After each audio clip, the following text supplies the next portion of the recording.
حي على الفلاح.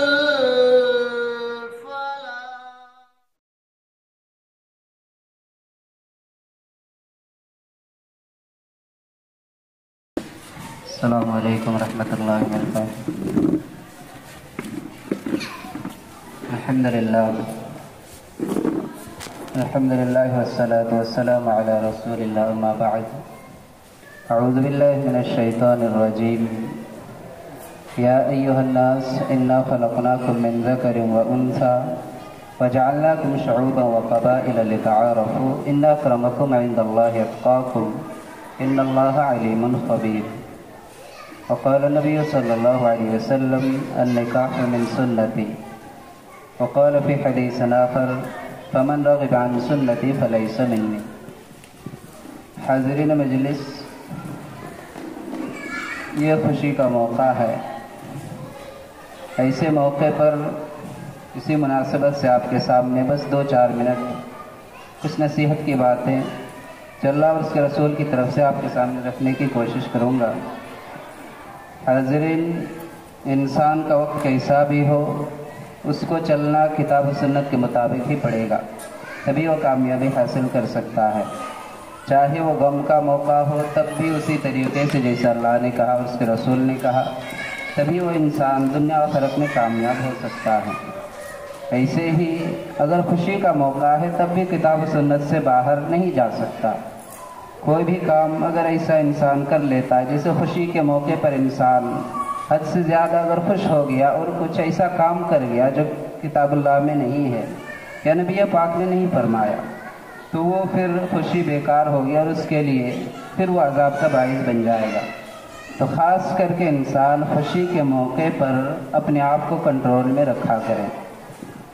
یہاں پر جو آیت پڑھی گئی ہے اور ایسے ہی جو خطبہ نکاح میں جو آیتیں پڑھی جاتی ہیں، ان کے اندر اللہ رب العالمین نے خصوصی طور پر لگ بھگ ہر آیت کے اندر یہی کہا کہ اللہ رب العالمین سے ڈر جاؤ.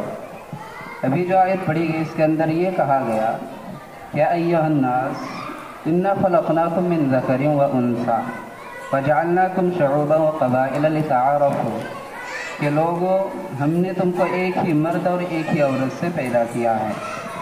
اب ایک انسان اس چیز کو سمجھ جائے، خاص کر کے ایک بچہ ایک بچی جب وہ شادی کرتا ہے، وہ اگر اس چیز کو سمجھ لے کہ ہم سب پیدائش کے لحاظ سے برابر ہیں. اب کوئی اگر مرد ہے وہ اپنے آپ کو بڑا نہ سمجھ لے کہ میں عورت ذات سے بہت بڑا ہوں یا حیثیت زیادہ رکھتا ہوں، ایسا نہیں ہے. اللہ رب العالمین نے سب کو برابر کہا. اب بڑا کون ہو سکتا ہے؟ اگر بڑا ہونا چاہتے ہیں تو اللہ رب العالمین نے کہا ان اکرمکم عند اللہ اتقاکم، اللہ کے پاس آپ کو بڑا ہونا ہے، تقوی اختیار کیجیے. اگر دل کے اندر تقوی آ جائے گا تو آپ یقین مانیں ہر اچھائی آپ کر لے سکتے ہیں. اور اگر تقوی نہیں ہے تو پھر آپ برے سے برا کام کر لے جائیں گے. ایک انسان کے اندر تقوی آ جائے، وہ نمازی بن جائے گا، وہ جھوٹ بولنا چھوڑ دے گا، وہ ہر ایک برائی کو چھوڑ سکتا ہے. صرف یہ خوف ہو جائے کہ اللہ رب العالمین کے پاس جا کر کے جواب دینا ہے. اسے خصوصی طور پر بچہ اور بچی کے لیے اس موقع پر اس کے اندر یہ تقوی ہو جائے کہ اگر مثال کے طور پر بچہ کوئی زیادتی کرے، وہ یہ سمجھ لے کہ اللہ رب العالمین کے پاس جواب دینا ہے. یہ تقوی صحیح طور پر آ جائے تو کبھی بھی بچے کو پریشان نہیں کر سکتا. بچی اگر یہ سمجھ لے کہ میرے اوپر ذمہ داری ہے، وہ بھی کمی نہیں کر سکتی شوہر کے ساتھ، کیونکہ اس کے اندر بھی اگر تقوی آ جائے اور یہ سمجھ لے کہ اللہ رب العالمین کے پاس ہمیں جواب دینا ہے، تو پتہ کیا چلا کہ انسان کو تقوی اپنے دل کے اندر پیدا کرنا ہے. اللہ رب العالمین نے اسے ہی جو ارشاد فرمایا سورہ ال عمران آیت نمبر 102، اس کے اندر کیا کہا؟ یا ایھا الذین آمنوا اتقوا اللہ حق تقاتہ.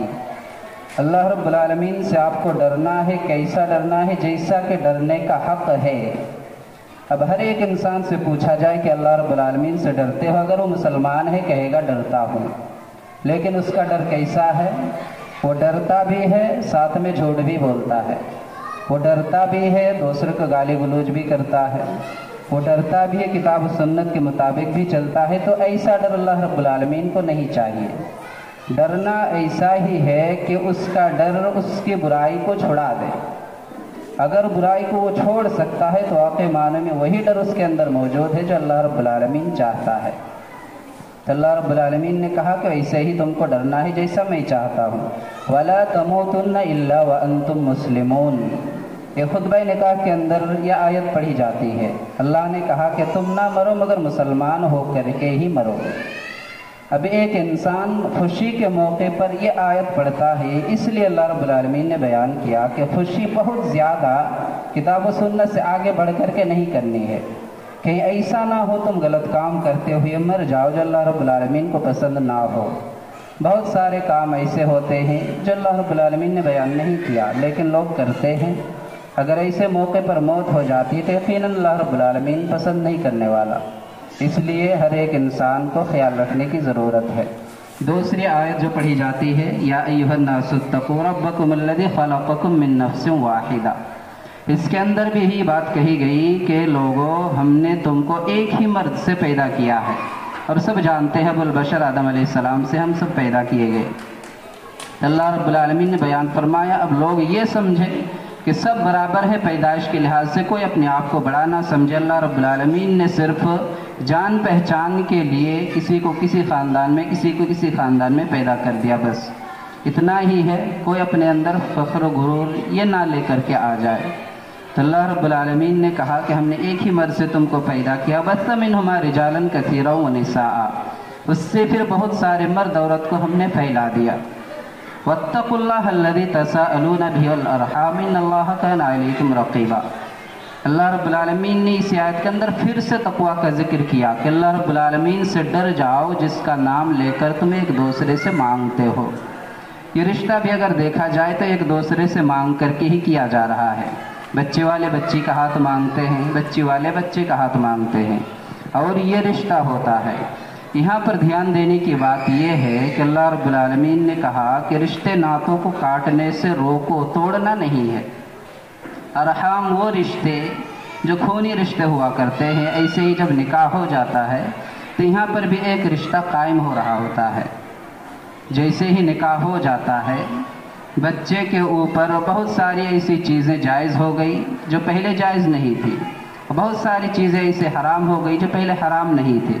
مثال کے طور پر ایک بچے نے قبول کر لیا کہ ہاں میں نے نکاح کو قبول کیا، تو اس کے بعد ہی سے اس کے ساتھ یہ ہو جاتا ہے کہ وہ ساس کے ساتھ نکاح نہیں کر سکتا، ایسے ہی بیوی کے بہن سے وہ نکاح نہیں کر سکتا ایک ہی ساتھ۔ ایسے ہی بچے جیسے وہ رضامند ہو جاتی ہے، اس کے اوپر پھر حرام کیا ہے کہ وہ اپنے سسر سے شادی نہیں کر سکتی، ایسے ہی دیور سے نہیں کر سکتی۔ تو اللہ رب العالمین اس طریقے سے رشتے کو حرام قرار دے رہا ہے، اور یہ رشتے انتہائی مضبوط بن رہے کہ ان رشتوں کو توڑنا نہیں ہے، ایک دوسرے کو سمجھ کر کے چلنا ہے۔ اللہ رب العالمین نے کہا وَاتَّقُوا اللَّهَ الَّذِي تَسَاءَلُونَ بِهِ وَالْأَرْحَامَ إِنَّ اللَّهَ كَانَ عَلَيْكُمْ رَقِيبًا۔ یہ جو ٹکڑا کہا گیا کہ اللہ رب العالمین تمہارے اوپر نگراں نگہبان ہے، یعنی دیکھ رہا ہے جو بھی تم کر رہے ہو۔ ایک انسان اس چیز کو سمجھ لے، اگر یہاں پر کوئی کیمرہ لگا ہوا ہو تو انسان کوئی بھی غلط کام کر ہی نہیں سکتا، محض کس وجہ سے کہ لوگ کیا کہیں گے۔ تو اللہ رب العالمین یہی کہہ رہا کہ میں تم سب کو دیکھ رہا ہوں، اور اللہ رب العالمین کا دیکھنا کیمرہ ایک وقت کے لیے خراب ہو سکتا ہے، لیکن اللہ رب العالمین کا دیکھنا کبھی بھی آپ اوجھل اس سے نہیں ہو سکتے۔ تو اللہ رب العالمین ہر ایک کو دیکھ رہا ہے۔ اب بچہ بچی کو یہ سمجھنے کی ضرورت ہے، ہر وہ انسان جو میاں بیوی ہے، کوئی مرد ہے وہ شوہر ہے، کوئی عورت ہے جو بیوی کی شکل میں ہے، ان کو یہ سمجھنا ہے کہ اللہ رب العالمین دیکھ رہا ہے۔ اگر شوہر اگر اپنی بیوی کے اوپر زیادتی کرتا ہے تو اللہ رب العالمین کی نگاہ میں ہے، کل اس سے سوال ہوگا۔ ایک بیوی کمی کوتاہی کرتی ہے یا پھر وہ حرکتیں کرتی ہے جس کو کرنے کے لیے نہیں کہا گیا، تو اللہ رب العالمین پوچھے گا، یہ ذہن میں رکھے۔ اگر یہ چیزیں ذہن میں رہتی ہیں تو یقین مانے پھر غلط کام نہیں کر سکتے، سب ایک دوسرے کے حقوق کو سمجھ لیں گے۔ تیسری اور چوتھی آیت جو پڑھی جاتی ہے یا ایھا الذین آمنوا اتقوا اللہ وقولوا قولا سدیدا یصلح لکم اعمالکم ویغفر لکم ذنوبکم۔ یہاں پر اللہ رب العالمین نے آیت کی شروعات میں ہی کہا کہ اللہ رب العالمین سے ڈرو، وقولوا قولا سدیدا، اور درست بات کہو، سیدھی بات کہو۔ انتہائی اہم نصیحت ہے ہر ایک کے لیے۔ اگر ہر ایک انسان صحیح بات کرنے لگ جائے، سامنے والے سے درست بات کرنے لگے، تو جھگڑا کبھی بھی ہوگا ہی نہیں۔ لیکن ہر ایک انسان ایک دوسرے کے خلاف بولنے لگتا ہے، تب یہ جھگڑا اسٹارٹ ہوتا ہے۔ تو اللہ رب العالمین نے کہا کہ اللہ سے ڈرو، اگر ڈرو گے تو سیدھی بات کرو گے۔ سیدھی بات کرنا ہر ایک کے اوپر ضروری ہے۔ یہ زبان بہت ہی چھوٹی سی چیز ہے دیکھنے میں، لیکن یہ جو مسئلے پیدا کرتے ہیں بہت بڑے بڑے ہیں۔ اس زبان کی وجہ سے ایک گھر تو چھوٹی سی چیز ہے، پورے کے پورے محلے کو یا پھر پورے کے پورے سٹی کو اس زبان کی وجہ سے برباد کیا جا سکتا ہے۔ بہت سارے لوگوں کو آپ نے دیکھا ہوگا، غلط بیان کرنے کی وجہ سے کتنے سارے لوگ ہنگامہ کرتے ہیں، کیا کیا جلا ڈالتے ہیں۔ تو یہ زبان اگر ایک ملک کو یا پھر ایک سٹی کو اگر برباد کر سکتی ہے، تو گھر تو چھوٹی سی چیز ہے۔ تو میاں بیوی کو کس قدر زبان کو سنبھال کر کے چلانے کی ضرورت ہے، یہاں پر انسان غور کر کے دیکھے۔ یہ زبان اگر شوہر صحیح طور پر استعمال کر رہا بیوی کے حق میں، بیوی کبھی بھی ناراض نہیں ہوگی۔ بیوی اگر شوہر کے حق میں صحیح استعمال کر رہی ہے، شوہر کبھی بھی ناراض نہیں ہو سکتا۔ تو اسی لیے اس زبان کی طرف آپ دھیان دیں کہ اللہ رب العالمین نے جس زبان کو رکھا ہے منہ کے اندر، اوپر دیکھیں کتنے مضبوط چیزیں ہیں، نیچے بھی کتنی مضبوط چیزیں ہیں، پھر چاروں طرف اللہ رب العالمین نے دانتوں کو، سخت چیزوں کے درمیان اللہ رب العالمین نے زبان کو رکھا ہے، اور کتنی حفاظت سے۔ اگر یہ زبان غلطی سے بھی کھاتے پیتے یا بات کرتے ٹائم باہر جانے کی کوشش کرے تو دانت کے نیچے آ جاتی ہے، اور کتنی تکلیف ہوتی ہے۔ تو یہی بول چال میں اگر وہ باہر نکل جائے، کتاب و سنت سے آگے نکل جائے، تو کتنی تکلیف ہوگی ہم اور آپ سوچ نہیں سکتے۔ اور یہی سب ہو رہا ہے، زبان کو صحیح استعمال نہ کرنے کی وجہ سے انسان بہت بڑے نقصانات اٹھا لیتا ہے۔ اس لیے ہر ایک انسان کو غور کرنے کی ضرورت ہے۔ اللہ رب العالمین نے جو چیز دیا ہے وہ اچھے کام کے لیے، غلط استعمال کرنے کے لیے نہیں۔ پھر اللہ رب العالمین نے کہا کہ اگر زبان کو تم صحیح رکھ لیتے ہو، یصلح لکم اعمالکم، اللہ تمہارے اعمال کو درست فرما دے گا۔ زبان صحیح کرنے کی وجہ سے اللہ رب العالمین بہت سارے فوائد اللہ رب العالمین آپ کو عطا کرنے والا ہے۔ یہاں تک کہ اللہ کے نبی نے کہا کہ من یضمن لی بین لحییہ و بین رجلیہ اضمن لہ الجنہ، ایک انسان زبان اور شرمگاہ کی حفاظت کی ذمہ داری دے دے، میں جنت کی گواہی دیتا ہوں کہ وہ جنت میں چلا جائے گا۔ گویا آپ زبان کو صحیح استعمال کرتے ہیں تو جنت کا آدھا راستہ آپ نے طے کر لیا۔ ایک انسان جنت آسانی سے زبان کو روک کر کے پا سکتا ہے، تو اگر زبان صحیح استعمال کرے عام بول چال میں، رہن سہن میں، تو ایک اچھا معاشرہ، ایک اچھا گھر کیوں نہیں پا سکتا؟ وہ پا سکتا ہے۔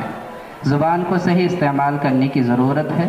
پھر اللہ رب العالمین نے کہا وَيَغْفِرْ لَكُمْ ذُنُوبَكُمْ، زبان صحیح رکھو گے اللہ تعالیٰ تمہارے گناہوں کو معاف کر دے گا۔ ایک انسان کا گناہ معاف ہو جائے تو اس کا ٹھکانہ بہتر سے بہتر ہوگا، اللہ رب العالمین اس انسان کو جنت کے اندر داخل کرے گا۔ پھر آخر میں جو کہا گیا وَمَن يُطِعِ اللَّهَ وَرَسُولَهُ فَقَدْ فَازَ فَوْزًا عَظِيمًا، اللہ اور اس کے رسول کی اطاعت جو بھی کرے گا گویا اس نے ہی سب سے بڑی کامیابی کو حاصل کیا۔ تو اللہ اور اس کے رسول کی اطاعت کیسے ہوگی؟ ایک انسان اپنے دل کے اندر ڈر رکھے اور یہ سوچے کہ ہم کو ہر حال میں چلنا ہے تو کتاب کے مطابق چلنا ہے تو نبی پاک کے فرمان کے مطابق چلنا ہے، اسی طریقے سے چلنے کی ضرورت ہے جیسے صحابہ کرام چلے۔ اور خاص کر کے شوہر اور بیوی یہ دونوں دھیان دے کہ ہمیں بھی ایسے ہی زندگی گزارنی ہے جیسا اللہ اور اس کے رسول نے کہا۔ اگر یقین مانے اپنے نبی کی طرف دیکھیں گے کہ کس طریقے سے اپنے ازواج مطہرات کے ساتھ رہا کرتے تھے، تو کبھی بھی آپ کے ساتھ ایسا مسئلہ نہیں آئے گا جو طلاق تک نوبت پہنچ جاتی ہے۔ اللہ کے نبی کی زندگی میں بھی بہت سارے مسائل آئے، لیکن آپ نے حل کیا اور آرام سے اس کا مسئلہ نکالا اور انسان کو اور اپنی امت کو سبق دیا کہ کس طریقے سے تم کو رہنا ہے۔ اس لیے ہر ایک سے گزارش ہے کہ زندگی بہترین طریقے سے گزارے، بالکل ایسی جیسے اللہ اور اس کے رسول نے کہا۔ انشاءاللہ دنیا بھی صحیح ہو جائے گی اور آخرت میں اللہ رب العالمین بہترین اجر عظیم سے نوازے گا۔ اللہ تعالیٰ سے دعا ہے اللہ تعالیٰ ہم سب کو کہنے سننے سے زیادہ عمل کے توفیق عطا فرمائے۔ اللہ رب العالمین ہم سب کتاب و سنت کے مطابق چلنے والا بنائے، آمین۔ وآخر دعوانا الحمدللہ رب العالمین۔ السلام علیکم۔